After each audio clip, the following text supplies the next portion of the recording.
It's been a while and I get asked all the time, so today let's do a what I eat in a day video to maintain my vegan sexy. Now, Dylan, shut up.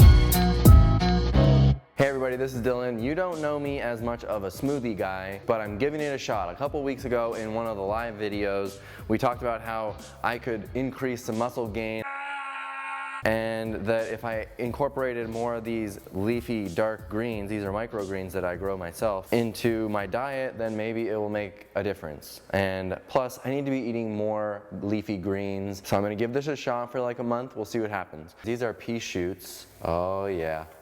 And I sell them to local restaurants. The money that I make from that, I use to grow them for my own personal use. So it's not like a big business or anything, but I have a grow room in my house. Here are the leeks. Oh, these are so beautiful. Those just went under the lights like a day or two ago.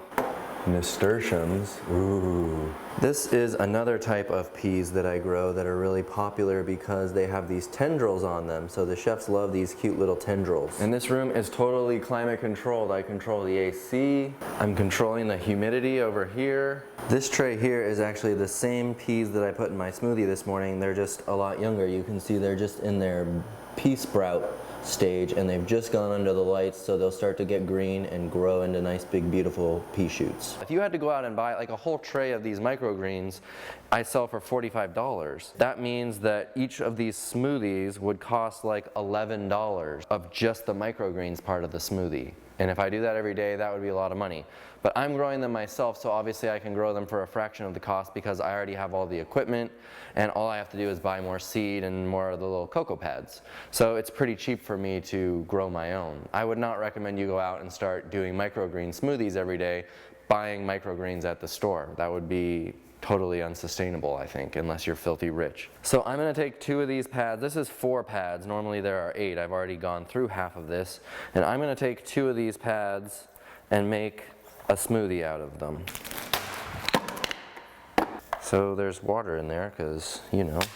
So I'm just gonna take my scissors and cut all these right above. You can still see all the seeds and roots, obviously. These are living microgreens. And if I didn't chop them off today, tomorrow they'd probably be like 2 inches taller. So every day they get taller and I guess I get more bang for my buck, right?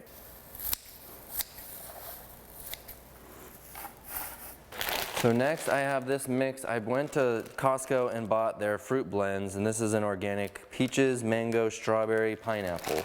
So I'll just throw in like 200 grams of this little fruit blend.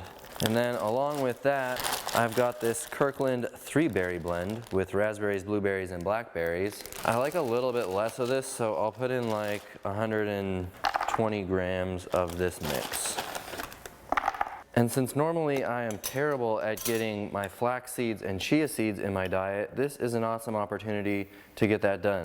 So I'll put in a tablespoon of chia and a tablespoon of flax. And then I'll just do like a 1.5 cups of water. Let's see what happens.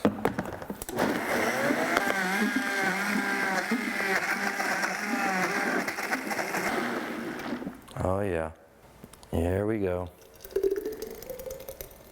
I found that I like to drink it with a straw more because it's not so messy. So I ordered some metal smoothie straws so that I'm not wasting a straw, obviously going into the garbage every time. You know me. I like it because it's not too delicious. It's just kind of medium delicious. Because if it was too delicious, I would just eat them all the time, I feel like. And if it was too gross, I wouldn't eat them enough. But I'm gonna switch out the broccoli microgreens. So what do you think about the flax and the chia seed? Is a tablespoon of each per day good? I need to look it up and see what the doctors say. But I thought a lot of them said 2 tablespoons of flax, and I just thought maybe one of chia and one of flax was good. So tell me what you think down below, and I'll correct accordingly.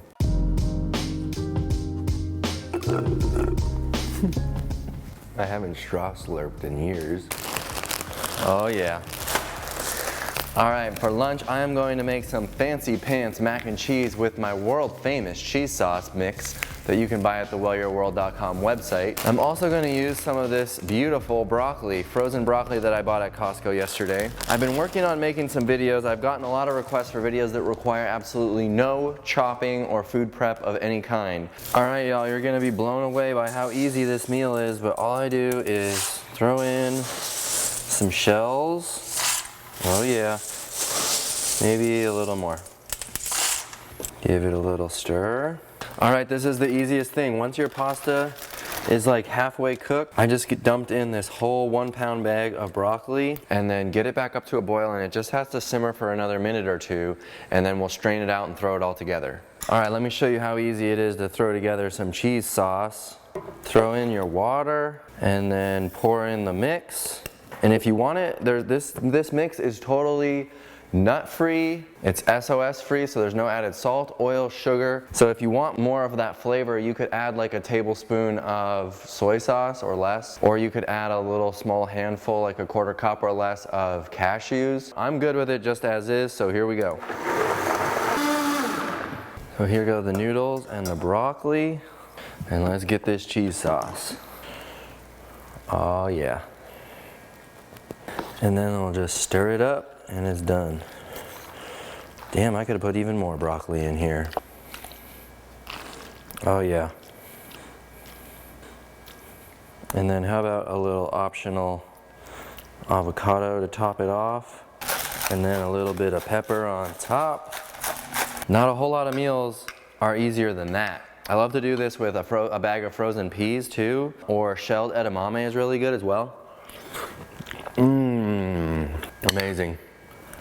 And the great thing is there'll be enough for tomorrow's lunch as well. I'm also selling now a mushroom gravy mix, just works the exact same way. Also SOS free, nut free, you name it. And so I'll make a video with that too soon. I think it needs a little bit of crushed red pepper. Oh yeah, that is more like it. Oh yeah.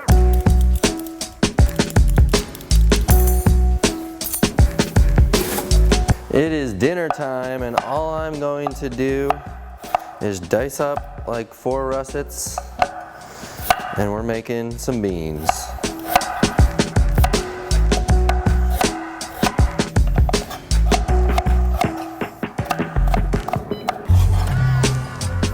So all I'm gonna do is boil these for a minute so I don't have to wait so long for them to cook with the beans. All right, I just gave the potatoes a little rinse and into the boiling water. Okay, clearly that was way more water than I actually needed. But anyway, give them a stir, and we're just gonna boil them for a couple minutes, and I'll test them out and see when they're tender. Okay, those are good. Now I've got 2 cans of no salt added black beans. I don't even bother rinsing them. I like the bean juice. Then I don't have to add water. Heat these babies up. All right, I'm gonna add a little bit of crushed red pepper, like I put in a teaspoon, but you know how I like it hot. How about a little bit of cumin? Maybe a 1/4 to a 1/2 teaspoon or so. Same for a little bit of coriander. I like to throw in a bit of turmeric as well, about the same. I have some Costco dried chopped onion, so I'll get a little handful of those in there too. Keep it stirring. Smells good. And then how about a teaspoon or 2 of minced garlic? And then I'll just turn it down and let it simmer for a minute so those chopped onions kind of rehydrate and they're not hard and chewy. All right, that is looking good. So I'm gonna put in a nice big handful or 2 of fresh, ready to go, pre-rinsed spinach. Get it in there, stir it up, send in our cooked potatoes, and that's looking good. Kill the heat. All right. And there we have some delicious beans, potatoes, and spinach. Wait, it's missing something, isn't it? Get that in there. Oh yeah, there we go. Do you get it now? And there we have a beautiful bowl of beans and pico, the way it's supposed to be. Oh yes. And that is dinner. I'll probably have 3 or 4 bowls. So good. Let's spill a little bit everywhere. Perfect. If you like this video so far, please do hit the like button and subscribe to my channel. I could use your support. This is pretty typically the way that I eat most days. Sometimes instead of doing 2 meals, I'll just do 1 really big meal. Like I'll make a huge batch of this and I'll just eat it all day long, or lentil soup, or some kind of 1-pot thing that I'll just eat on. And then I'll snack between meals or something like that. But anyway, you didn't see me eat like a standard typical salad, because often I get my greens like I just did with the spinach in here, the broccoli in the mac and cheese, or I'll do like a chopped up kale put into something hot. Usually I get my greens sort of thrown into these hot dishes. That's kind of how I get my salad. I know that I always say you should sequence your meals and eat your salad first. That's especially important for weight loss. And it's especially important if you're not eating, if you're skipping salad, only eating starches and not putting greens into your food. So you gotta get those greens somehow. I love beans and pico so much. If you like pico as much as I do, you can get this shirt at the wellyourworld.com website. I'll put a link down below in the description. Thanks for watching this video. I'll see you on the next one.